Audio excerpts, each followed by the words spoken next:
তার যদি বাংলা খাবার বলেন তার মধ্যে ফার্স্ট প্রায়োরিটি হচ্ছে কালো জিরা ভর্তা এবং করলা ভাজি। আমার হাতের সে মোরগ পোলাওটা অনেক পছন্দ করে, যেটা এখন আমি মানে ওই অত্যাচারের মধ্যেই আছি, যেটা আমার ছেলেও পছন্দ করে মোরগ পোলাও। খাওয়া দাওয়া তো হলো, ঝগড়া হতো না? হ্যাঁ হতো। 2টা 2:30টার মতো বাজে।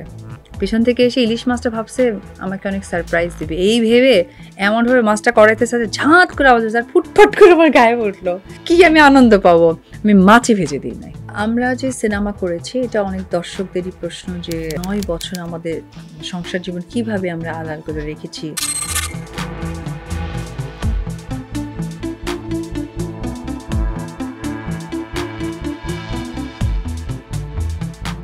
আমি অপু বিশ্বাস, আইজন চ্যানেলে এসেছি আমার কিছু গল্প বলতে।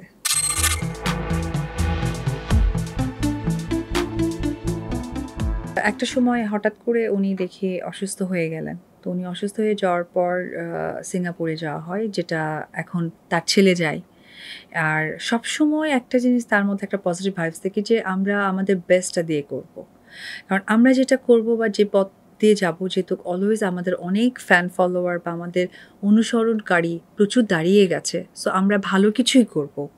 তো সে সিঙ্গাপুরে ডক্টর দেখানো স্টার্ট করে এবং মাঝে মাঝে কিন্তু সিঙ্গাপুরের মেডিসিনগুলো সে অনলাইন রিকল করে খান, যেটা এখন মানে এখনকার লাইফে আমার ছেলেও সেই কাজটি করে।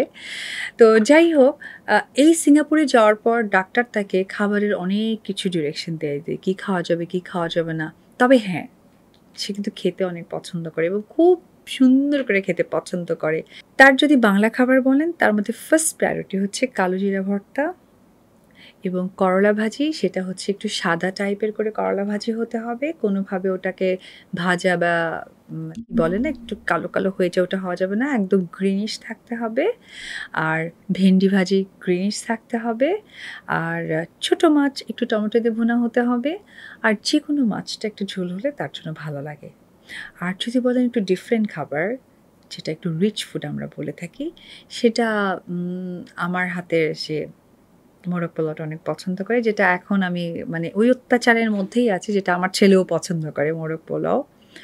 আর আমার হাতে অনেক ডিফারেন্ট খাবার সে পছন্দ করে, যেমন আমি দই বড়া বানাতাম রোজার মাঝে, সেটার জন্য সে ওয়েট করতো। আর সে কিন্তু হালিম খায় প্রচুর রোজার মধ্যে, কিন্তু এখানে স্পেশালিটি হচ্ছে সে চিকেন হালিম খেতে বেশি পছন্দ করে।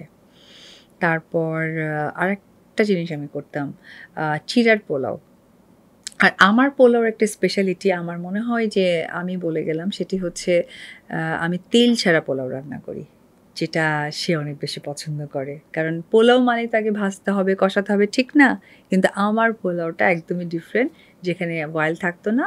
আর তার আসলে ডাক্তার খাদ্য অভ্যাসের মাঝে তেলটাকে একটু অ্যাভয়েড করতে বলেছে, তো আমি ট্রাই করতাম তার মতো করে রান্না করার। আর সবথেকে বড় বিষয় আসলে যে জিনিসটা হয়তো আপনাদের মনে প্রশ্ন হচ্ছে যে খাওয়া দাওয়া তো হলো, ঝগড়া হতো না? হ্যাঁ হতো, অল টাইম হতো ঝগড়া। ঝগড়া ছাড়া মানে এ তো সম্ভবই না। তবে একটা খুনসুটি আপনাদের সাথে শেয়ার করি, সেটি হচ্ছে একদিন এইরকম আমার সাথে প্রচুর ঝগড়া হয়েছে। খুব স্বাভাবিকভাবেই যখন আমরা সেটে যেতাম তখন আসলে আমরা দুজনের প্রফেশনাল আর্টিস্ট, কিসের ঝগড়া কিসের কি সব বাদ। কারণ একটা মানুষ শিডিউল নেওয়া, একটা প্লেস ভাড়া করে নেওয়া এবং পাশাপাশি ওখানে যে ক্রুগুলো আছে তাদেরও টাইমিং নেওয়া, তো ওটাকে আমরা প্রায়োরিটি দিতাম। সেই প্রায়োরিটির কারণে যদিও ব্যক্তি জীবনটা আপনাদের সামনে কখনোই আনা হয়নি, যেটা তার কাছের মানুষ পাশের মানুষরা সবসময় বিরক্ত হতো, জানতেন কিন্তু বলতে পারতেন না। তো এটা আসলে সমস্ত কিছুর কারণেই, আমাদের দর্শকদের কারণে, আমার যে প্রযোজকরা টাকা লগ্নি করেছে সেটার কারণে। কারণ আজকের ডেটে যে দর্শক যে স্মার্ট, আমার মনে হয় 2008, 9, 10, 11, 12, 13, 14 সময় স্মার্ট ছিলেন, কিন্তু বাস্তবতা নেওয়ার মধ্যেও সেই মেন্টালিটিটা হয়তো বা একটু কম ছিলেন, যার জন্য আমাদের এই লুকোচুরিটা ছিল। তো আমাদের যে জায়গাটা আমি বলতে চাচ্ছিলাম সেটি হচ্ছে যে আমরা শুটিংয়ে যখন যেতাম খুব শর্ট টট দেওয়াই, তো একদিন প্রচুর ঝগড়া হয়েছে সামহ দুজনের মাঝে। তো খুব স্বাভাবিকভাবে রাতে আমাকে বলছে যে তারও কিন্তু ইলিশ মাছ অনেক পছন্দ, মানে তার যদি ডায়েট প্ল্যান বলা হয় সেখানে সেদ্ধর মধ্যে যদি কোনো মাছ চুজ করা হয়, ঠিক আছে, যেটা সামুদ্রিক মাছ সেটা তো পছন্দেরই, বাট পাশাপাশি যদি বাঙালি মাছ বলা হয় সে কিন্তু ইলিশ মাছ সেদ্ধ করে খায়। ইলিশ শুধু আমার প্রিয় তা কিন্তু না, তার আমার থেকে বেশি বেশি বেশি প্রিয়। তো ওই জায়গা থেকে আমাকে বলল যে, "তুমি মাছ একটু রেডি করে দাও।" আমি বললাম, "ওকে ফাইন, ঠিক আছে।" মানে আমার তো মুড চুরি আলাদা। বলল, একটু আগে ঝগড়া করলে আবার আমার কাছেই খাবার চাই। তো ওই জায়গা থেকে আমি পোলাও রেডি করছিলাম। সে কখন যে চুপি, চুপি আসছে আর আমি একটু তেল গরম করে দিয়েছি যে মাছটা গরম, গরম ভাজা দিব। তো একটু তেলটা গরম হতে হয় না? তো প্রত্যেকটা মাছ ধোয়ার পর তো একটু গায়ে পানি থাকে। আমরা মেয়েরা কি হয় একটু পানিটা এরকম ঝেড়ে তারপরে দিই। না হলে গরম তেলের মধ্যে দিলে দেখবেন ঝাত করে ইয়ে হয়। আর ইলিশ মাছের একটু পেটে হালকা ডিম থাকলে ওটা ফেটে যায় কিন্তু ফুটে গায়ে। সে তো আর এত কিছু বোঝে না। তার কথা আমার মুড খারাপ entertain নিয়ে কথা। আমি ঠিক এইদিকে পোলাও রেডি করতেছি। পোলাওতে একটু মসলা দিব যে নামানোর জন্য। সে পেছন দিক থেকে এসে কিচেনে কারণ অনেক রাত্রি তখন ২টা ২:৩০টার মতো বাজে। পেছন থেকে এসে ইলিশ মাছটা ভাবছে আমাকে অনেক সারপ্রাইজ দিবে। এই ভেবে এমনভাবে মাছটা কড়াইতেছে যে ঝাঁত করে আওয়াজ হচ্ছে আর ফুটফাট করে আমার গায়ে উঠলো। কি আমি আনন্দ পাবো? আমি মাছই ভেজে দিই নাই। কারণ আমার সকালেই শুটিং। সেই শুটিংয়ে আমি এই অলরেডি আমার গায়ে ২-৩টা তেলের ছিটা চলে আসছে। ভুরুর এখানে আসছে, গালে আসছে, যাই হোক।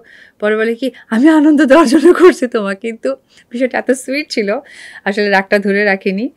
আর পরে ০.৫ ঘন্টা একটু মানে রাগ দেখাইছিলাম আমি, অফ করেছিলাম। পরে ০.৫ ঘন্টা পর মনে হয়েছে যে না, মাছটা ভেজেই দিই। পরে মাছটা ভেজে দিয়েছি। আল্টিমেটলি সে খেয়েছে। আমার রাগ তো আসলে চলেই গেছে। আসলে আমরা যে সিনেমা করেছি এটা অনেক দর্শকদেরই প্রশ্ন যে ৯ বছর আমাদের সংসার জীবন কিভাবে আমরা আড়াল করে রেখেছি। তো এই যে আমরা সংসার জীবনটাকে আড়াল করে রেখেছি তো এটা কেন? এটা আসলে আমরা ২ জনেরই সম্মিলিতভাবে, কারণ আমি সবসময় তার সম্মানটা আমি অলওয়েজ রেসপেক্ট করি। তখন আসলে একজন শাকিব খান তৈরি হচ্ছে। একজন শাকিব খান তৈরি প্রপার ওয়েতে হচ্ছে। যেখানে আমার মনে আছে যে ফার্স্ট ৳৭,০০,০০০ যখন সে রেমুনেশন পায় আমার জন্য একটা ফিঙ্গার রিং কেনে। ১ম এই বলে যে, "অপু কি নিবে?" তাই আমি বললাম, "আমি কিছুই নিব না। তুমি তোমার এত অ্যাচিভমেন্ট এটাই আমার তো নেওয়া এবং পাওয়া।" তো আমার মনে আছে সে একটা না ছোট্ট মানে আমার জন্য একটা ফিঙ্গার রিং নেয়। তো এটা হচ্ছে আমার প্রাণের স্বামী সিনেমার জন্য সে ফার্স্ট একটা ভালো রেমুনেশন নেওয়া স্টার্ট করে এবং এরপর থেকে যে বাই যে আসলে তার কেরিয়ারটা একটা জায়গায় দাঁড়িয়ে যায়। তো আমার কাছে মনে হয়েছে যে একটা নিজের মানুষের জন্য আমার প্রেম, ভালোবাসা, বিয়ে, ঘোরাফেরা করা, চটপটি খাওয়া, দুজনের সুন্দর টাইম স্পেন্ড করার থেকে ইম্পর্টেন্ট হচ্ছে তার কেরিয়ারটা পজিটিভলি স্ট্যাবল হওয়া অ্যান্ড এস্টাবলিশড হওয়া, যেটা একজন সহধর্মিণী চেয়ে থাকে। কারণ সহধর্মিণীরা তাদের প্রিয় স্বর্ণের জিনিসও যদি দিতে পারে, আমার এই সোনালি মোমেন্টটা আমি তাকে দিতে পারবো না? তো এটাই আমার চাওয়া পাওয়া ছিল সম্মিলিতভাবে। কারণ আমার মনে হয়েছে এবং তার মনে হয়েছিল যে ওই সময় যদি আমাদের বিয়ে বা এই প্রকাশটা পায়, যদি তার এই কেরিয়ারটা কোনোভাবে ভাটা পড়ে, যার জন্য আমাদের কাছের মানুষরা জানতেন কিন্তু আমরা প্রকাশ না করার কারণে হয়তোবা তারা কখনোও বলে ওঠেনি, আমরাও সেই জায়গাটা করে দেইনি। আর রাগ অভিমান আমাদের মধ্যে হতো, কিন্তু সে তো একটু ফানি টাইপের মানুষ, যার জন্য অনেক সময় রাগ সেও আমারটা ভাঙাতেন, আমিও তারটা ভাঙাতাম। কারণ আমার কাছে মনে হয় যে সম্পর্কের প্রাধান্যটা আগে।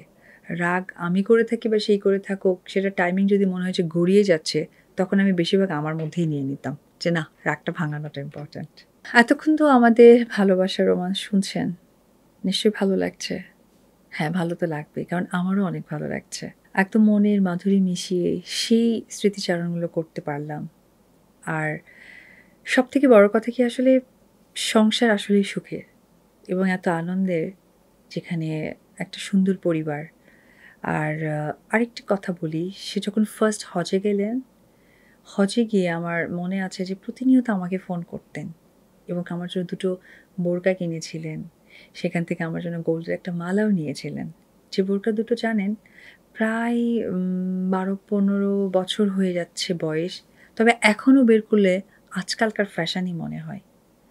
কারণ সে যখনই আমার জন্য কোনো কিছু কিনতেন, একদম বেস্ট একটা কিছু কিনতেন। যেটা আগামী ১০ বছর পরে যেন নতুন হয়। যেটা আমার সম্পর্কের জায়গাটাও মনে হয় যে ঠিক ১০০ বছর পরেই এই সম্পর্কের জায়গাটা নতুনই থাকবে। মনে হবে আজকেই প্রেম করছি, আজকেই ভালো লাগা সৃষ্টি হচ্ছে বা আজকে অনেক রাগ হচ্ছে, অনেক জিদ হচ্ছে। এখন সবচেয়ে ইম্পর্টেন্ট আমার লাইফের যে পার্টটা, সেটি হচ্ছে আমার আব্রাম।